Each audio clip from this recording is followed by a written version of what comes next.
Welcome to the Athletes in Motion podcast, From Race to Recovery, with your hosts, Tom Riegel and Kenny Bailey.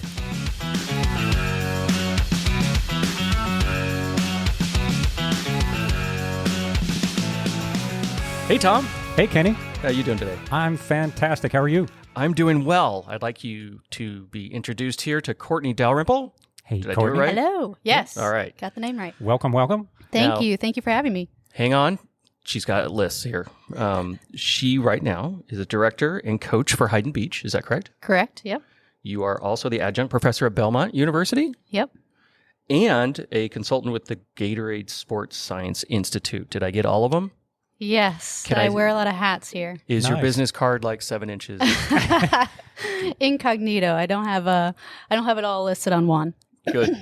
So we're here today to talk about hydration, right? And it's something that seems to be a pretty obvious thing, but it seems to be the most elusive thing for both everyday people and for athletes. Triathlon, nutrition and hydration is considered the fourth discipline. So it's that kind of important. So we want to talk about that today. We also want to talk a little about Hyden Beach, what you guys are doing over there, and all that good stuff. So to get started, how did you get to the Sports Science Institute at Gatorade? How was this something you enjoy doing your whole life, or is this something you fell into, or give us a little background on how you got started on this? Yeah. My background ever since I was in middle school, I played sports. My mom, she tried to get me in piano and dance, and I wasn't having it. So as soon as I started playing sports, I played softball and volleyball for ever since middle school, and I played throughout college. And then during college, I found out about exercise science. I didn't know that there was a degree that you could actually get in exercise science. I was actually an athletic trainer major and realized that was going to be a lot of hours with little pay. So, Yes. so I quickly moved to exercise science. But what I liked about it was so broad. So you can go in a ton of different directions with exercise science. So nutrition, hydration, biomechanics, strength conditioning. And I really like that. So I got my undergraduate and master's right away, and I had the great opportunity to be kept on to teach right at that same university for a year. Can we name the university? East Stroudsburg University. Okay. It's a state school up in Pennsylvania. Yep. Good. Nice. And Shout out.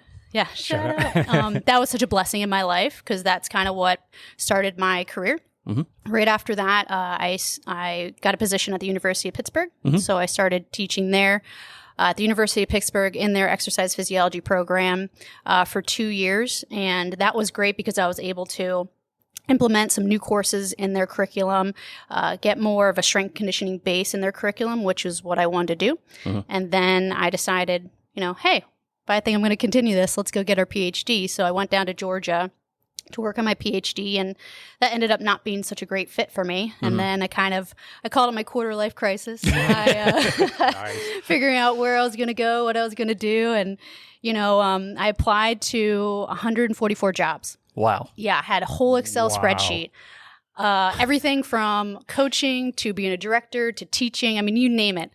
And the Gatorade Sports Science Institute came up on my list. Cool. I found them, and it was my number one. I'm like, I'm getting this job, man. That's cool. So I We'll do a knocked on whole the doors. podcast on how to get a job out of 144. That's perseverance, people. Yeah. That is dedication Yeah. and organization. There you Yeah. go. So I went on the interview, and I mean, can you think about it? They were building a lab at IMG Academy in Bradenton, Florida, and they weren't telling anybody about it. So it was it was under the radar. Nobody knew about it because they didn't want to have their competitors do the same thing, Muscle Milk, Powerade. Yeah. So I was interviewing for a job I really knew nothing about. We're doing stuff. right? And they couldn't tell you about it either. Yeah.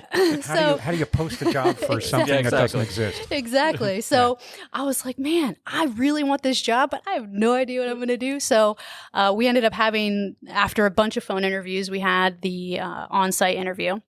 And they flew me down to Sarasota, Florida, which is just south of Bradenton, where the academy is, where the lab was going to be built. Yeah. And we had all the interviews at the hotel. And I'm like, now I'm going to the Ritz having interviews. Like, what is happening? This is fun. And so I went, I had a couple hours to kill. So naturally, to relax, I went and grabbed a beer. And then I went to a coffee shop to kind of chill out for a little bit. Yeah. And I'm like, you know what? I need to see this place. What's going on? So I ended up going on IMG's website, calling every number I could find, emailing every email I could find. And finally someone called me and was like, yeah, you can come on campus, I guess, because it's a lockdown campus. You can't just rock up to that campus. And so I got on campus. I was able to get a tour. I was able to get the view of what the lab was, being built. Yeah. And so it was awesome. I left, flew back home. IMG ended up calling Gatorade and was like, hey, there was a girl here. There was a girl here. She said she was interviewing with you guys. And there was obviously a committee of people that were going to hire me. And my boss at the time was like, I want her. She has tenacity. Oh, yeah. She has, Absolutely. And it was funny because my second boss down at IMG, she goes, I was on that committee and I was a hard no for you. Oh, interesting. You're too bold. Too bold for the Gatorade Sports Science Institute. Yeah. So it's just, why I say this is because, you never know. And if you want something, stinking go after it, man. Yeah. So, Jeez. yeah. So I ended up starting up a Gatorade in 2011. And, I worked there till 2019. So was there a specific emphasis you were doing at Gatorade, or what you had this thing? It was a mystery lab. Can you talk about it? Yeah, exactly. Yeah, it's not a mystery anymore. Is it like the DoD? I was building stuff. I can tell you, but I'm going to have to kill you. Exactly.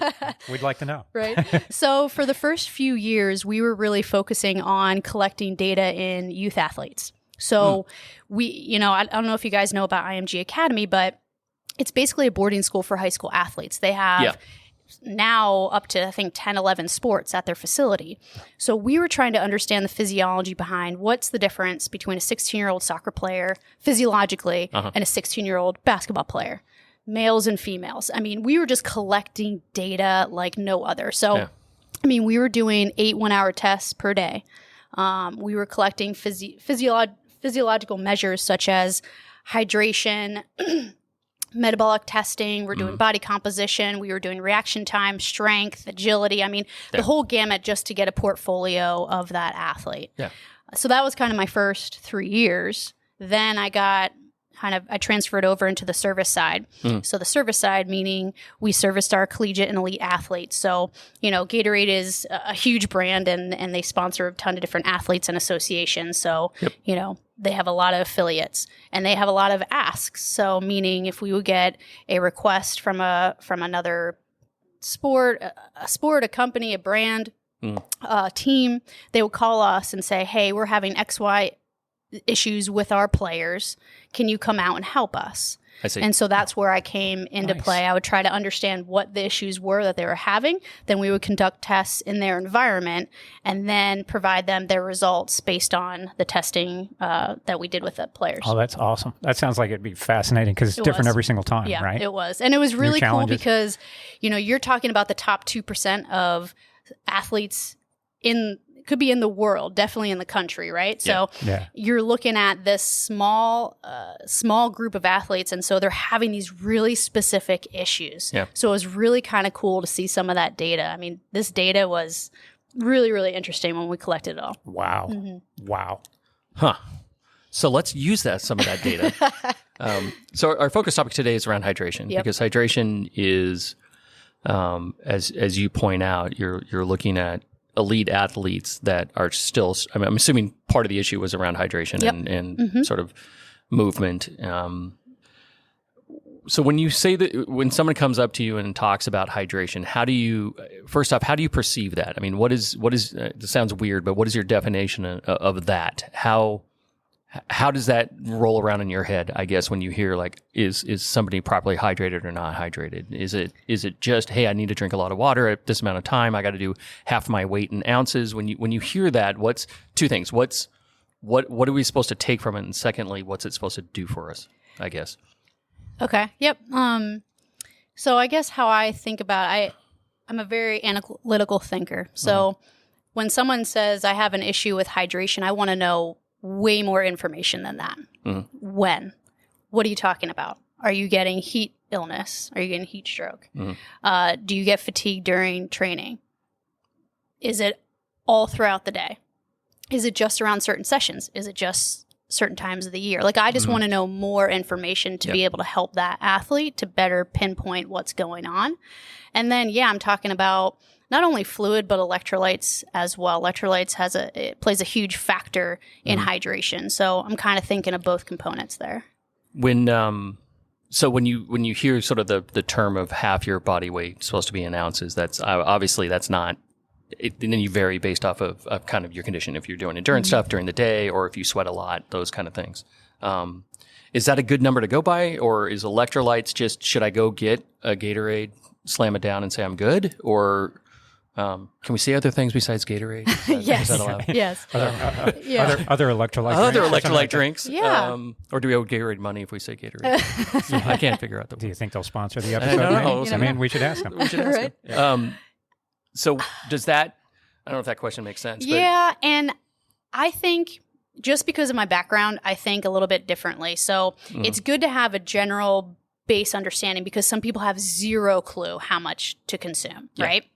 So I think for the everyday person, the lay person, like, at least have a baseline in place, so that, half your body weight in ounces, like, that's a good place to start and see what happens from there. Okay. But I'm more interested in seeing, okay, if that person trains a lot, like, you're a triathlete, so you probably train a lot and you probably sweat a lot. Yes. So, so that numbers may not be appropriate for you. Yeah. And so I want to know a little bit more about what you do, and I would probably do a little bit more, and not so much testing, but more monitoring for you. Got so it. Meaning, get some daily body weights from you, see what you're losing during a training session, just to get more information from you, because then I can better get that number a little bit more appropriate for that type of person. Got it.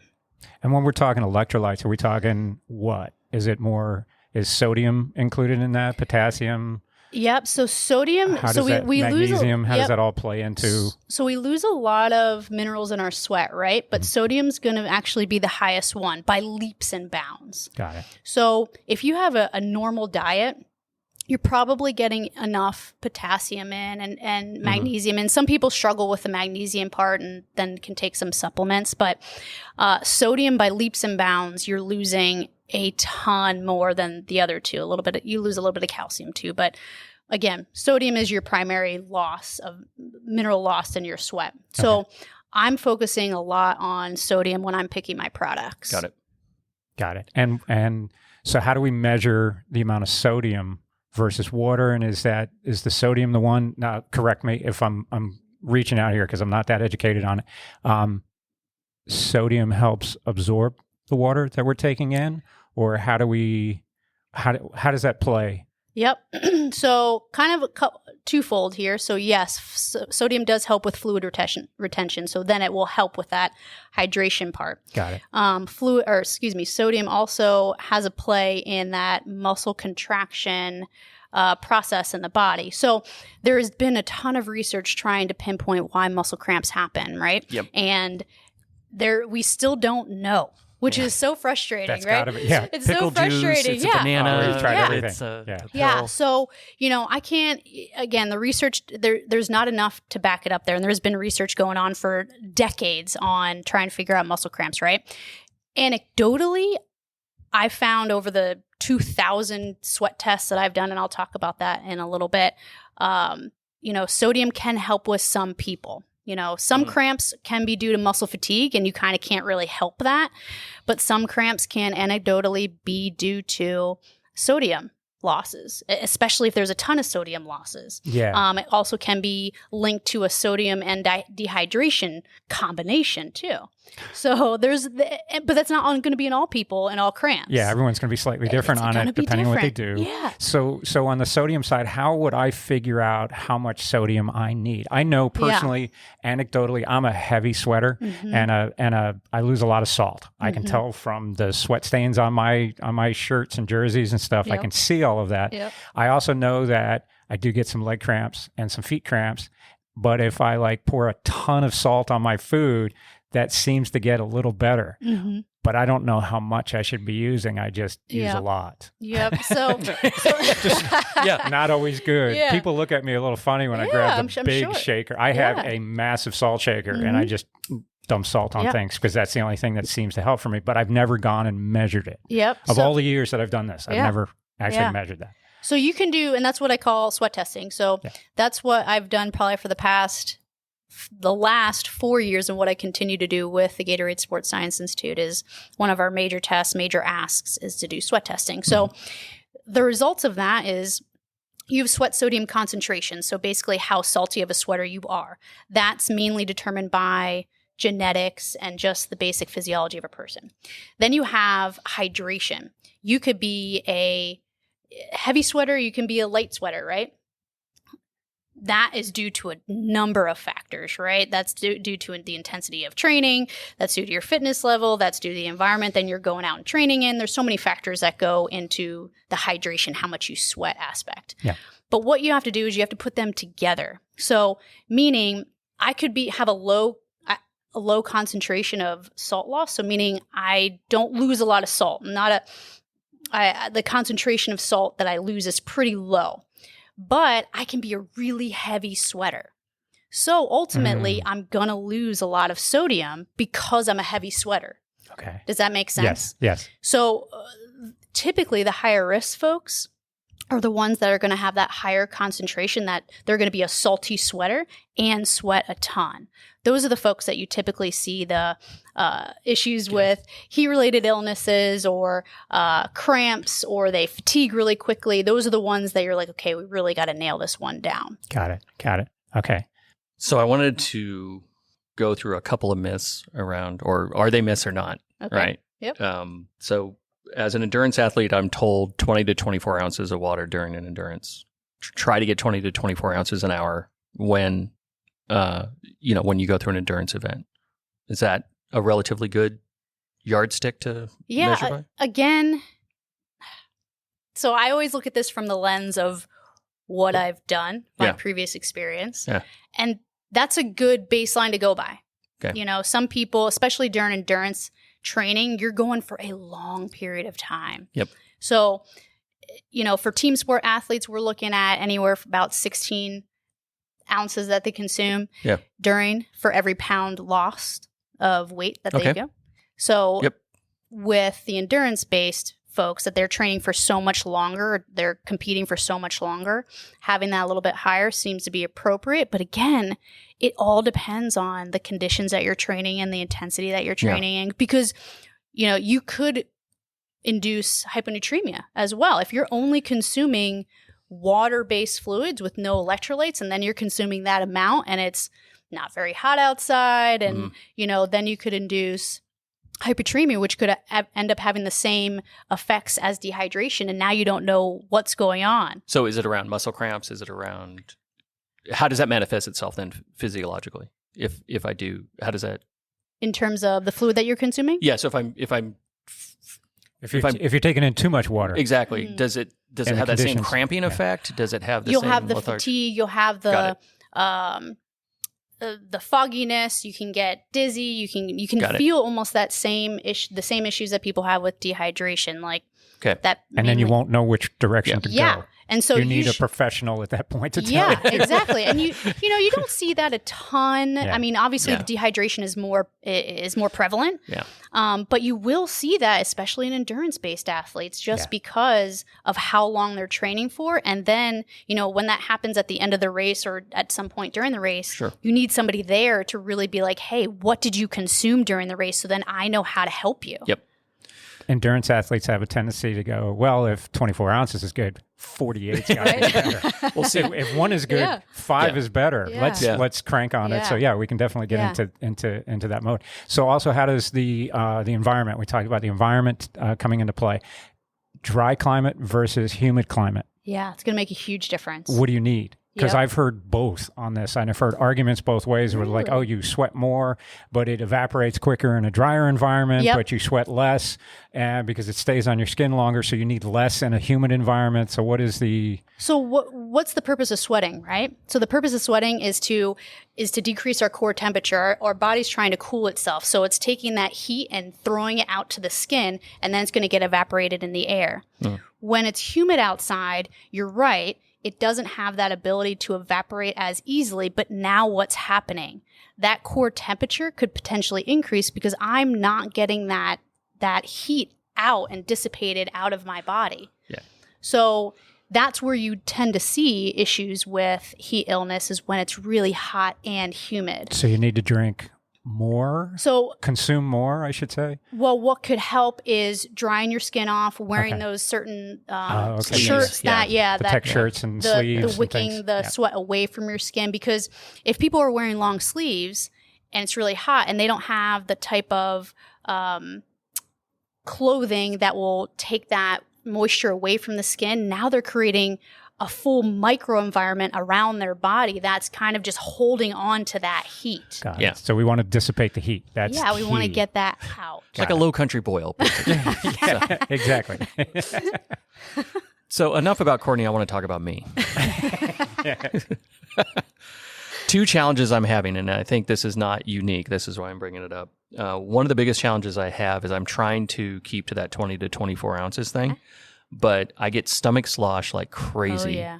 And so I'm told, look, you got to do this, right? So I'm trying, and I've got electrolytes. I got 2 bottles on my bike. One of them is a standard water bottle. The other one's got some other product on it. Unnamed product at this time, which has kind of the standard stuff. And I have a little bit of like Carbo Pro just for some, but I'm having slosh issues. So I'm trying to do it. I'm really trying. Yeah. And then it's just, is that a lack of, am I just not having enough sodium? Is that one where it's just not getting through my system?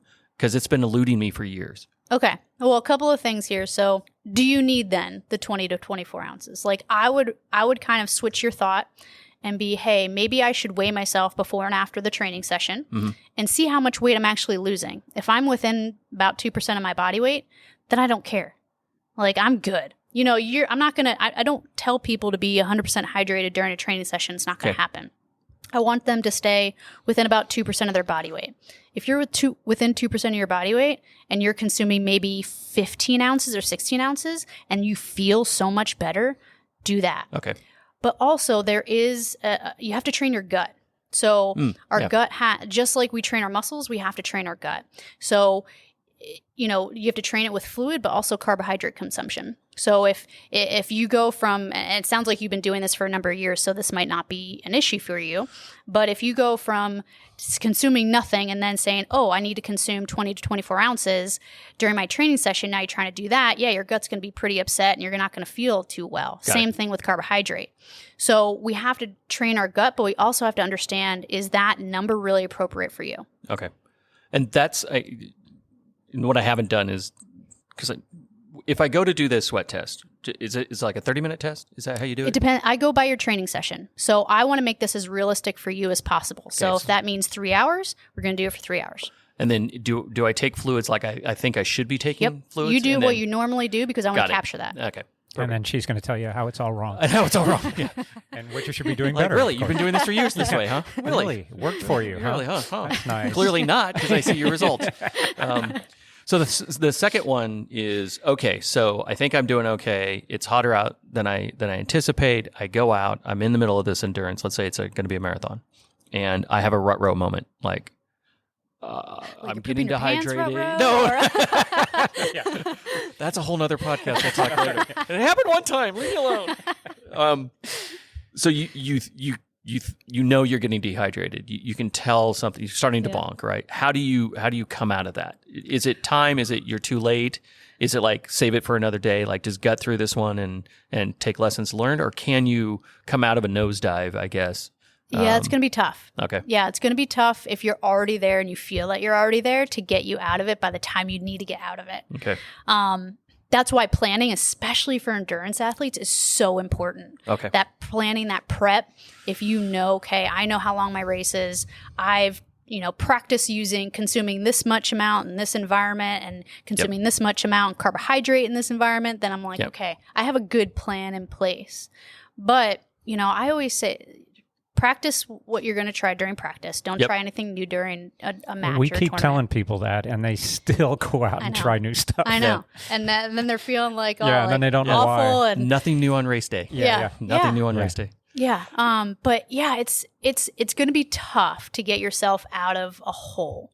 Not saying it can't happen. It just depends how deep you are in that If hole. you're 6 hours into a 12 to 14 hour day, that's the thing that draws me to the endurance lifestyle and the athletes that I work with is the fact that we can practice it. We got it perfect. We nailed everything, but it's never going to go 100% right. Yeah. And how do you deal with that? And that's part of the fun.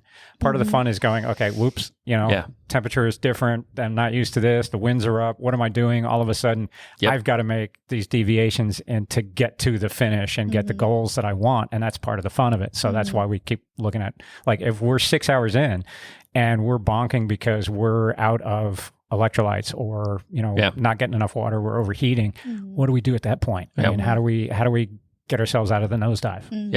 Yeah.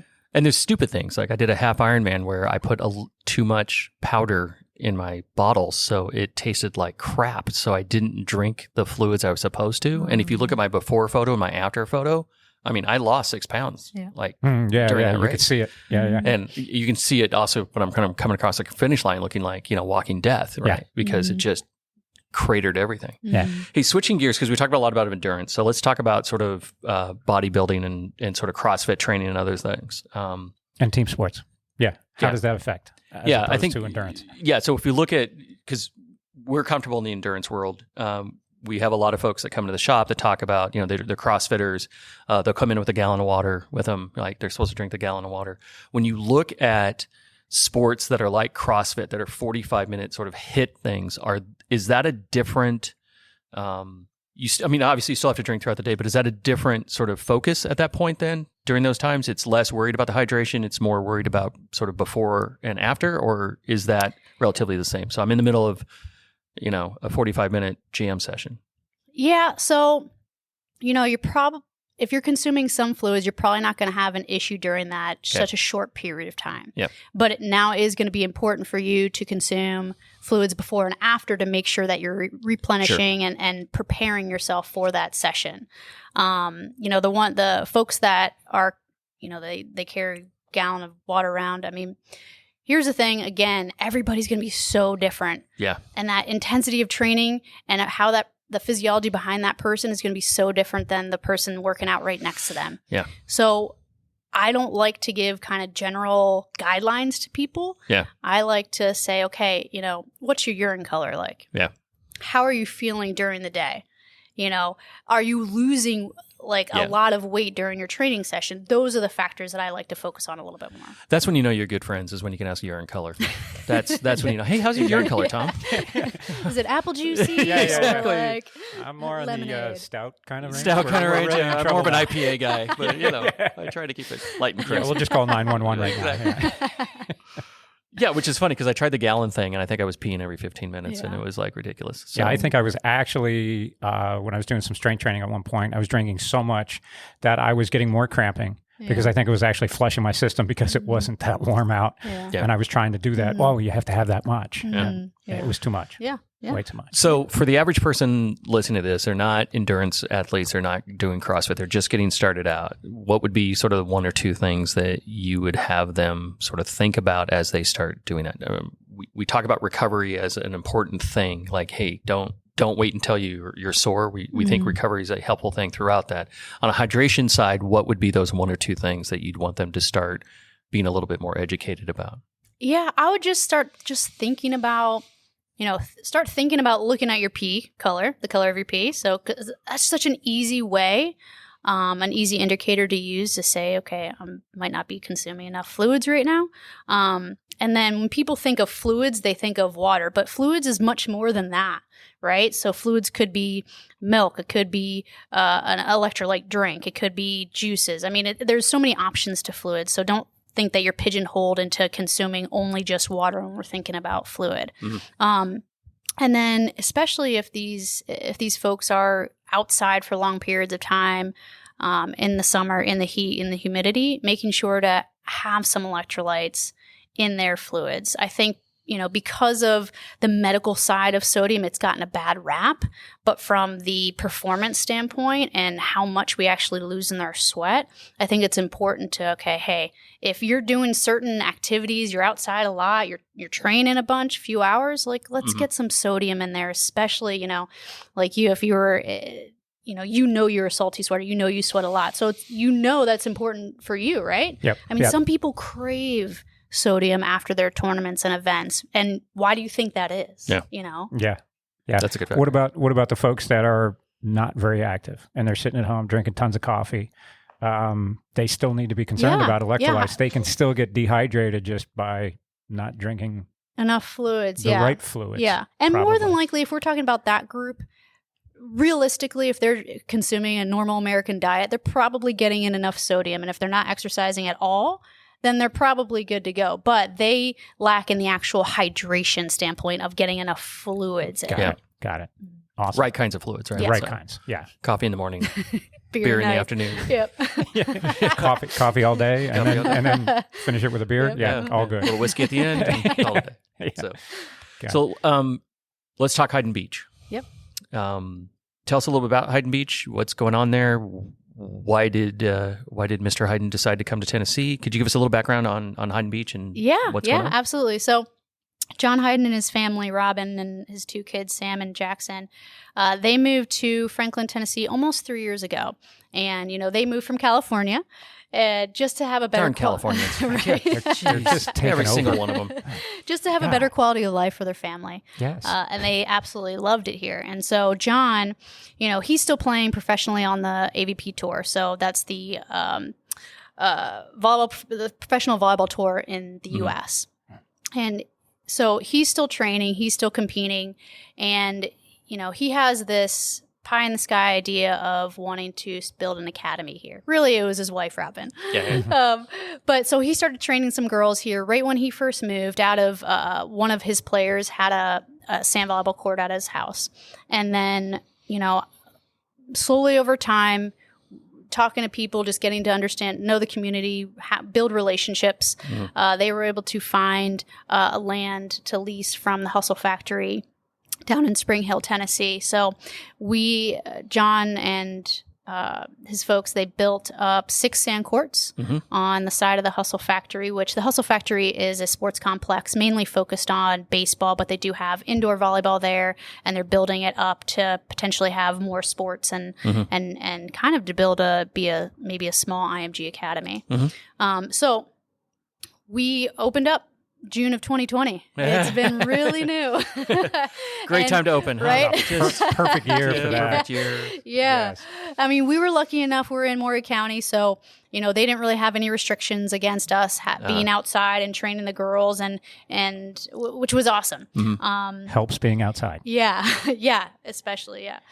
So we kind of just been growing and building from there. I mean, John focuses on the coaching aspect and his girls that he kind of brought into the academy, they're a little bit older. They're trying to get college scholarships. Got it. We're trying to build a larger, more robust program that has kind of that wide variety of ages and levels, from the junior aspect, which is our Hyden Beach Academy, to all the way through adults.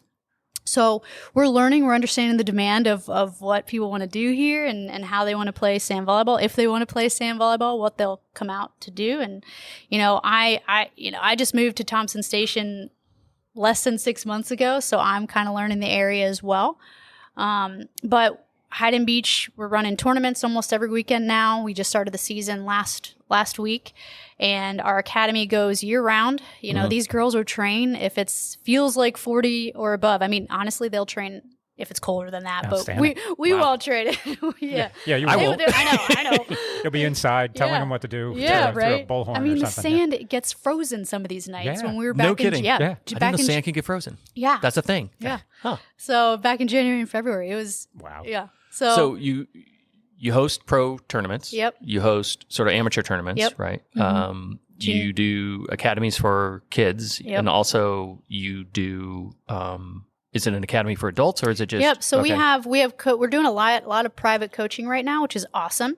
I'm starting up some adult coaching clinics, like practices, I guess you could say. Sure. But in April. And then we just started this practice with the pro with John, which has been great. So Nice. yeah, so you pay like $15 and then you can just join into one of his practice sessions, which I think is really cool. Oh, that's awesome. Yeah. That's great. So, and then we're starting up leagues in April. Kind of April's that time frame where, everybody's really getting itchy to come outside. It's warm enough for them to come outside. And, we're going to start up leagues, going to hopefully have something going on there every night. We host corporate events. We're running a league. Oh, great. We're running a league for Ramsey That's awesome. Corporation. Yeah. And a couple starting in April. So yeah. Outstanding. Yeah. Oh, that sounds like it's going to be a great year. Yeah. We're hoping so. Yeah, and I was lucky enough to meet up with you guys last year Yeah. and able to do a couple of these tournaments, and these pros came in, and I was talking about just sort of anecdotally, like, hey, what do you think of the place? And they loved it. Yeah. They loved it. Said, sand's great. This is a great venue. I mean, they were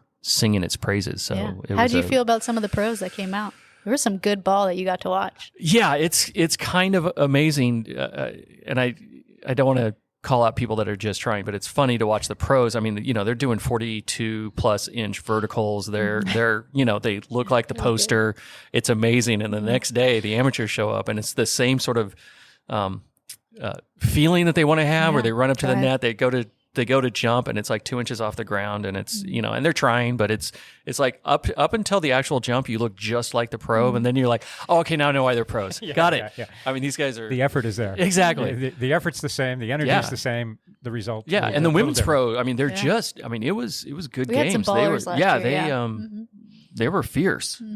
So it was just fun to see. Yeah. So, but that's what I love about the game, though, too, and Hyden Beach, because everybody just thinks because John and his background, like it's just only professionals we're letting through the doors, which is not the case. Yeah. We want to service our community, and we want young kids to adults who's never played the game to have that same experience and that same love that we have for the game. Sure, and that's one of the things that we keep focusing on is the active lifestyle. What is an active lifestyle? It's movement, right? Volleyball's great movement. Yeah, especially in the sand. Yeah, in the sand, it's insane. I mean, I played a little bit of volleyball years and years and years ago, but on a basketball court, set up that way, and on the sand, it's a totally different ballgame. Oh, yeah. I mean, you wow, the workout that you get, the strength training that you do from that, it's great. Yeah. It's great to add into some cross training. Yeah, and it's fun. You get to be outside, and you're like, gosh. so the type of people that you generally get, are those people that played volleyball before, or people that are curious about volleyball? Is it people that played indoor, or what would be the profile of somebody that sort of comes to Hyden Beach? All the above right there. So we get the ones that have played sand, and then they find out about John and are like, oh, I want to get training in that group. We have the indoor players that, they didn't even realize sand is an NCAA sport. And now they're like, oh, I can get a college scholarship playing beach. Oh, sign me up. Let me get on that. So they're the ones, okay, I have the base of volleyball. Let me take that next venture out and try sand. And so we get a lot of those girls and players as well. And even a lot of the adults, like, it's such a fun game. I mean, you have all these leagues, like sand volleyball leagues are all over the place. You have tons up in Nashville, but you have these players that some of them actually want to get better. So now they're going to join our clinics and get out for a little bit of private sessions just to understand, okay, I love the game, but how could I get just a little better? Yeah, exactly. And when you see these student athletes that come, what is sort of the formula that you see for when you're going, these girls are going on to college, like this person has it? Is there, go back to what you originally did to get to the Gatorade Institute, right? Tenacity, drive. Do you see a profile of that sort of athlete? What do they need to have in order to be able to do other than just the physical? Yeah, they're physically good. I mean, it takes more than that. I guess, right? Yeah, for sure. So, to get from high school to college, how do you stand out, right? So the work ethic is going to be huge. Having a good attitude on and off the court, and especially on the court when you're losing, right? How do you represent your team? How do you represent yourself? That's a really good when point. When you're in a bad position score wise. Do you hang your head, or are you like, hey, are you motivating? Are you positive? Are you lifting your teammate up? That's a huge factor that a lot of college coaches look for, because even though it's an individual sport, you're only playing with one other person and you're really focusing on your skills. Ultimately, at the college level, you play as a team. Mm-hmm. So that's how you win college duels is your teams, your pairs have to win the majority of the duels. Mm-hmm. So you're ultimately playing on a team, and you have to have that team mindset. You have to have willing to put in the work and willing to get the reps. It's a lot about reps, repetition, mm-hmm. and the work ethic is huge. And you're representing the school, you're representing the program. All of that comes into play. And I don't think people realize that enough. All of that stands out wherever you go afterwards. It says something about the program. Yeah. That's important. And, a lot of these college, I can make anybody look good creating a highlight reel, right? Yeah. Like I can edit. Right. But so these college coaches, they want to see a whole match. They want to see what's happening during the highs and the lows. So I think that's really important for these high school girls and high school boys to understand, is that, they want to see you as a whole person, not just the best parts of you or what you portray as the best parts of you. Now, when I went to, I think, the last tournament, there was a couple of the girls that were paired up, haven't been paired up before. Is that a normal thing? I mean, is that unusual or usual thing that usually happens? And then if it is sort of like, I've just met this person, we played twice before, how do they adapt? I mean, that seems to be like really, because you have to have a language. I mean, you see the pros on TV, they're always together. They've been, partners for years. Mm-hmm. How do they get to that kind of gelling point? Yeah, that's a great question. So, especially when these girls are first starting out, you're focusing on your skills, right? And getting better within you. But then you also have to figure out, okay, who can I be paired with that will complement me and my skills, right? So, typically, if I'm looking just at face value, I want somebody that's going to play the opposite position. And what I mean by that is typically you have a defender or you have a blocker, or two split blockers. So you're probably not going to thrive, especially now with how big and competitive sand volleyball is getting with two defenders. There are some anomalies out there, but typically not. So I'm typically going to look for, I'm 5'4", so I'll always look for somebody that wants to block. And then typically you have a side. So I'm left-handed, so I play right side. If you have a dominant side, you're typically looking for that opposite side. That's kind of how you start. But then you go from there. You have to have chemistry with your partner. You have to be able to communicate well. If you have two people who are just naturally very shy and naturally very silent on the court, that's probably not going to go over well because no one's going to be talking to each other and everybody's going to be very timid, right? Yeah. So you have to find that chemistry. And it's difficult. You might, even as an adult, you might kind of rock through a few partners before you find the one that you really mesh with. Yeah, because it seems like it'd be a difficult thing if you're at a different level than this other person. And to your point, you're trying to be a team player. You're trying to, it's like, look, you're supposed to be the blocker and you're not blocking. Yeah. That would be, how do you, to your point, how do you not get frustrated and make sure you motivate that person? Because if you start going against one another, you're going to lose. You can't build that trust. You need to have that trust to know that you can go for this shot and they're going to defend when they need to, and they're going to be in the spot they need to be in. And I'm glad you brought that up because it's so important, as you grow as a player, that your partner, if you have a partner, is kind of coming with you on that journey. So if they have different intentions, if they're like, this is just something I really kind of just want to do on the side, and you want to grow in the sport and really take it far, then you have to have a partner that's willing to go the distance with you, or at least have the work ethic and the drive to go the distance with you. Okay. If I was somebody listening to this podcast just now, like, oh, wow, I can't believe we have beach volleyball here, how would they be able to get in contact with you guys? Yeah, so we have our website, so www.hydenbeach.com. So Hyden. Everybody seems to go Hayden. Hyden, Hyden. Yep, Hyden Beach. And we're on social media. We're on Facebook, Instagram. Any questions, we have info@hydenbeach.com for people to ask questions. I get phone calls almost every day. Good. Inquiring about Hyden Beach, and especially now since it's getting a little bit warmer and nicer out, people are wanting to come outside. So Yep. Everyone's trying to get out there. So I guess last question for me is obviously recovery, near and dear to my heart. And mine. And Tom. And mine.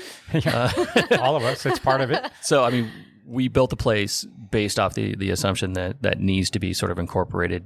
I just did a survey, by the way, and found out half of the people on the respondents of the survey are starting to hear more about recovery services, but the other half are not. And most of those people that responded said, rest and sleep are their idea of recovery. So do you see, or how are you starting to see that incorporated more and more? Are you teaching that at the junior level? Because I know we've talked to them a little bit. Is that sticking, or do you see it more as like, I'm 40 years old, my knee's not working the way it's supposed to, or I'm getting sore when I usually don't get sore? Where do you see that? Where do you see that importance, or how do you start incorporating that? I guess would be the question. So it's difficult, mainly for us because our academy is our kind of focal point at this point with building them up, trying to get them college scholarships and really investing in them because we see them every day. Yeah. They're high school players, high school students, right? And they're invincible, right? They bounce back so quick. They get no sleep. They hardly eat anything. And they're like, I'll just do 2-a-days. It's fine. Yeah. And the problem is that they don't see any issues because they're probably that they're young and or they don't know they have a problem. Like, hey, you were incredibly dehydrated all day yesterday. Let me just get you hydrated. Do you feel any different? Yeah. Like they don't even know that there's a problem. Yeah. So they don't have that experience yet. Yeah, they don't have the experience yet. Yeah.